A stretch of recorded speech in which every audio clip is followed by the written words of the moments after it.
పెద్దల్ని ఎదిరించి ప్రేమ వివాహం చేసుకున్న వారిద్దరూ కొంతకాలం పాటు అన్యోన్యంగా కాపురం చేశారు. అన్యోన్యంగా సాగుతున్న కాపురంలో అక్రమ సంబంధం చిచ్చుపెట్టింది. చివరికి భర్త ప్రాణాన్ని బలుకుంది. రహస్య ప్రియుడితో కలిసి కుట్ర పన్నిన భార్య భర్తను దారుణంగా హతమార్చింది. తన అక్రమ సంబంధానికి అడ్డు వస్తున్నాడని సైలెంట్గా అడ్డు తొలగించుకుంది. గుండెపోటుతో మరణించాడని అందరినీ నమ్మించింది. చివరికి అడ్డంగా దొరికిపోయింది. ఇంతకీ భార్యని పోలీసులు ఎలా పట్టుకున్నారు? ఆమె చేసిన ఏ తప్పు పోలీసులకు పట్టించింది? ఇది తెలుసుకోవాలంటే ఈ స్టోరీ చూడాల్సిందే.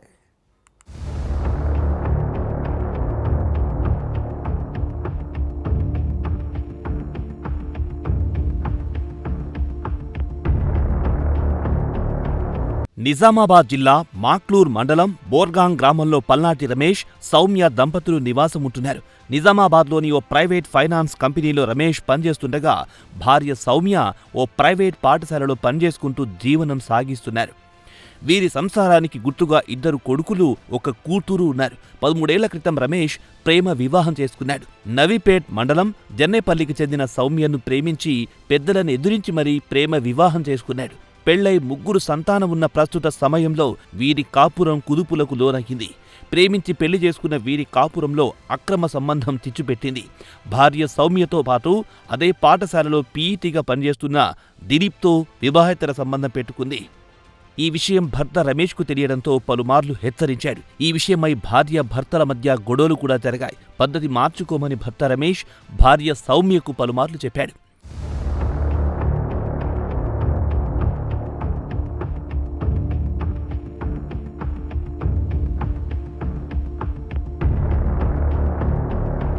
పలుమార్లు హెచ్చరించిన భార్య తీరులో మార్పు రాలేదు. తీరు మార్చుకోకపోగా దిలీప్తో చెట్టాపట్టాలు వేసుకుంటూ తిరిగింది. ఇదే క్రమంలో తన భర్తను ఎలాగైనా హత్య చేయాలని నిర్ణయించుకున్న భార్య సౌమ్య తన ప్రియుడు దిలీప్తో కలిసి కుట్ర పన్నింది. దిలీప్ మాదాపూర్కి చెందిన అభిలాష్ను సంప్రదించాడు. అతను సుపారీ గ్యాంగ్ లీడర్ జితేందర్ను దిలీప్కి పరిచయం చేశాడు. అతను మరో 3 కలిసి హత్యకు వ్యూహం రచించాడు. వారికి తన బంగారపు ఉంగరం అమ్మి 35,000 రూపాయలిచ్చింది భార్య సౌమ్య. దీంతో మర్డర్ ప్లాన్ పక్కాగా రెడీ అయ్యింది. హత్య చేయడానికి ముహూర్తం కూడా ఫిక్స్ చేసుకున్నారు.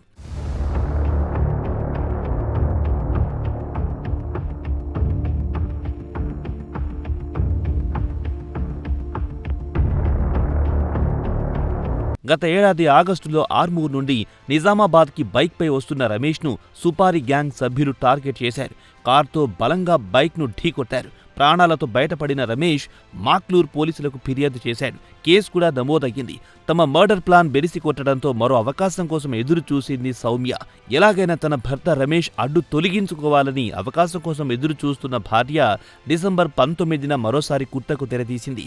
రాత్రి భోజనం అనంతరం భర్త రమేష్కు నీళ్లలో 10 నిద్ర మాత్రలు వేసి త్రాగించింది. అతను నిద్రలోకి జారుకోగానే మొదటగా సుపారీ గ్యాంగ్కు కాల్ చేసింది. వారు స్పందించలేదు. దీంతో ప్రియుడు దిలీప్కి కాల్ చేసింది. తన సోదరుడైన అభిషేక్ను వెంటబెట్టుకుని మరీ వచ్చాడు. రాత్రి సౌమ్య ఇంటికొచ్చే క్రమంలో సీసీ కెమెరా ఆఫ్ చేసి మరీ ఇంట్లోకి ఎంట్రీ ఇచ్చాడు. నిద్రిస్తున్న రమేష్ను టవల్తో ఉడివేసి దిండుతో ముఖంపై ఒత్తిపట్టి హత్య చేశారు. తర్వాత ఏమీ ఎరగనట్టుగా ప్రొద్దుట తన భర్త గుండెపోటుతో చనిపోయాడని అందరినీ నమ్మబలికింది. వెంటనే అంత్యక్రియలు పూర్తి చేయించింది.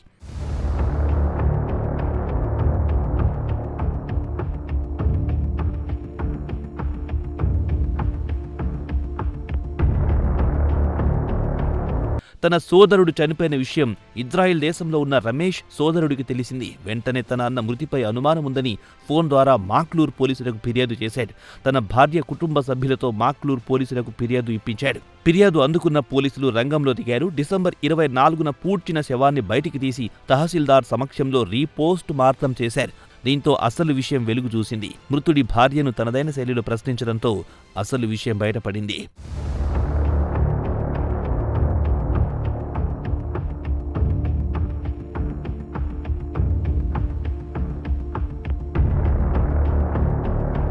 రమేష్ది హత్యగా తేలడంతో అతడి భార్య సౌమ్యకు సహకరించిన ఆమె ప్రియుడు దిలీప్ను అదుపులో తీసుకున్నారు. వీరికి సహకరించిన అభిషేక్, సుపారీ గ్యాంగ్ సభ్యులపై కూడా కేసులు నమోదు చేసి జైలుకు తరలించారు. ఈ హత్య కేసుతో సంబంధం ఉన్న మరో వ్యక్తి పరారీలో ఉన్నాడని నిజామాబాద్ ఏసీపీ రాజా వెంకటరెడ్డి వివరించారు. ఈ కేసులో మహిళతో సహా 6 మంది అరెస్ట్ అయ్యారు. వివరాల్లోకి వెళ్తే బోర్గా గ్రామంలో ఒక వ్యక్తి అనుమానాస్పదంగా మృతి చెందాడు. ఆ వ్యక్తి యొక్క మృతదేహాన్ని అదే రోజు పూడ్చివేయడం జరిగిందన్న సమాచారం పోలీసులకు రావడం జరిగింది. ఆ సమాచారం మేరకు విచారించి ఒక కంప్లైంట్ తీసుకోవడం జరిగింది. 22/12/2025 రోజు కంప్లైంట్ తీసుకోవడం జరిగింది. ఈ కంప్లైంట్ బేస్ చేసుకుని పోలీసు వారు 24/12/25 రోజు డాక్టర్ల సహాయంతో బాడీని ఎగ్జామినేషన్ చేసి పూర్తిగా ఎగ్జామిన్ చేయడం జరిగింది. ఆ తర్వాత కొంత అనుమానాస్పదం ఉండడంతో ఆ ఎవరైతే అనుమానాస్పదంగా భార్య పేరు చెప్పడం జరిగింది స్వప్న, దాంట్లో ఆమె ప్రియుడు అయినటువంటి రమేష్ కూడా ఇద్దరిని కూడా దిలీప్ను అదుపులోనికి తీసుకోవడం జరిగింది. అదుపులోనికి తీసుకుని విచారించినప్పుడు కొన్ని వాస్తవాలు వెలుగులోనికి వచ్చాయి. స్వప్న తర్వాత దిలీప్ ఇద్దరు కూడా చాలా రోజులుగా ఒక సావాసం చేస్తూ ఉన్నారు.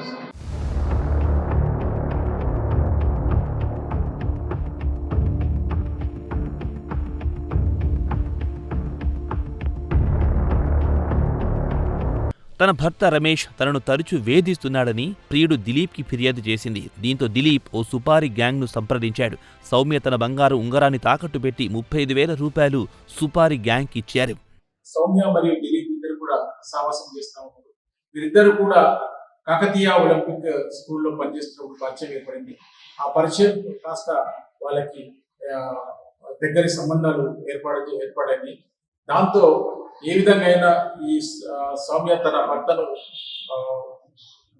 ఏ విధంగా దూరం చేయాలనే ఉద్దేశంతో ఆయన వేధిస్తున్నాడని తరచుగా ఇతనికి దిలీప్ చెప్పడం జరిగింది. ఆ దిలీప్ అలా బ్రదర్ అభిషేక్ ఈ విషయం చెప్పడం జరిగింది. వీరిద్దరు కలిసి ఆగస్టు 12వ తారీఖు ఏ విధంగా అయినా ఇతన్ని చంపాలి అనే ఉద్దేశంతో ఇతన్ని యాక్సిడెంట్ చేయడం జరిగింది. దాంట్లో ఇతను ఎస్కేప్ చేయడం జరిగింది. ఇతనికి ఒక హ్యాండ్ ఫ్రాక్చర్ జరిగింది. దాని తర్వాత ఇతనికి అన్నోన్ వెహికల్ అని చెప్పి కంప్లైంట్ చేయడం ద్వారా ఆ కేసును రిజిస్టర్ చేసి ఇన్వెస్టిగేషన్ చేస్తుంది.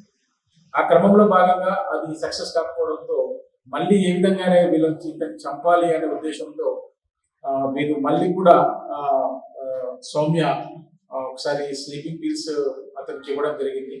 అయినప్పటికీ కూడా అతనికి ఏం కాలేదు. ఆ తర్వాత ఏ విధంగా చంపాలని గట్టిగా పట్టుబట్టడంతో దిలీప్ వాళ్ళ బ్రదర్కి అభిషేక్ చెప్పడం జరిగింది. ఈ అభిషేక్ వాళ్ళ ఫ్రెండ్స్ అయినటువంటి జితేందర్, శ్రీరామ్, రాకేష్ అండ్ మోసిన్ వీళ్ళని పిలిచి వీళ్ళతో కలిసి విచారించి ఏ విధంగా చంపాలి అని చెప్పేసి వాళ్ళతో ఒప్పందం చేసుకోవడం జరిగింది. ఒప్పందం భాగంలో వాళ్ళు 35,000 రూపాయలు డిమాండ్ చేయడం జరిగింది. దాంట్లో భాగంగా సౌమ్య తన దగ్గర ఉన్న ఒక ఉంగరాన్ని తాకట్టు పెట్టించింది దిలీప్.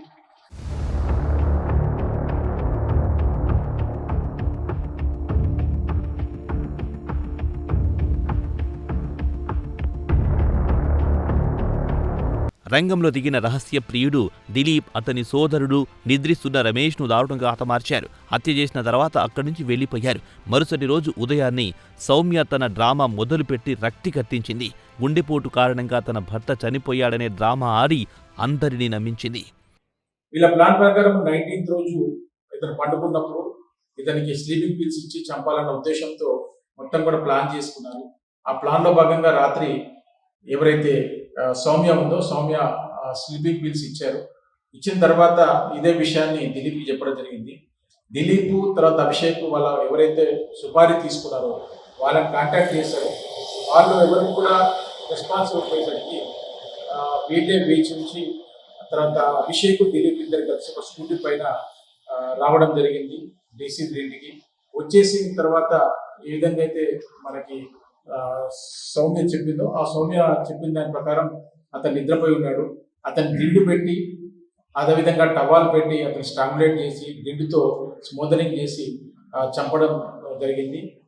చనిపోయినాడు అన్న తర్వాత నిర్ధారణ చేసుకున్న తర్వాత వాళ్ళిద్దరు కూడా కలిసి వెళ్ళిపోవడం జరిగింది. ఆ తర్వాత ఎవరైతే సౌమ్య ఉందో ఆ కుటుంబ సభ్యులందరూ కూడా ఇది మరణం అనేది హార్ట్ అటాక్ వల్ల జరిగింది, మార్నింగ్ హార్ట్ అటాక్ వచ్చింది అన్నది ఒకటి క్రియేట్ చేసింది. ఆ క్రియేషన్ లో అందరూ కూడా ఆమె నమ్మారు. నమ్మిన తర్వాత అన్ని కూడా అంత్యక్రియలకు అన్ని ఏర్పాటు చేశారు.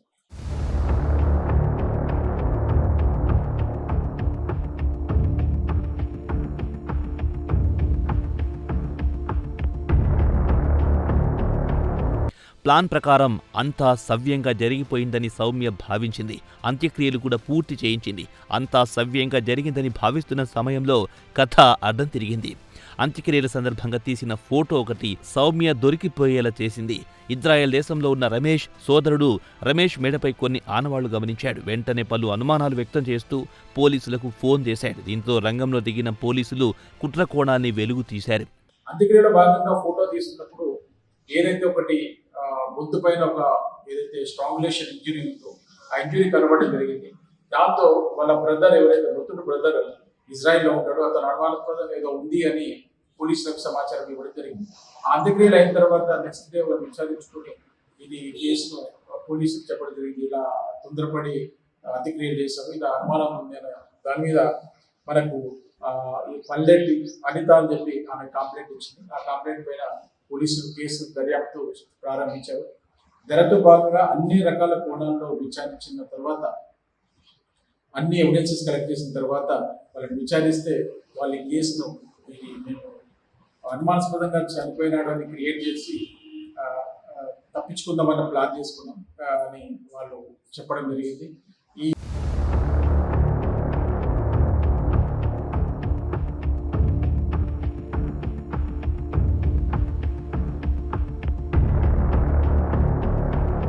అక్రమ సంబంధాలు అనర్థాలకు దారితీస్తున్నాయి. జీవితాలను ఛిద్రం చేస్తున్నాయి. విలువైన జీవితాలను అర్ధాంతరంగా ముగిసేలా చేస్తున్నాయి.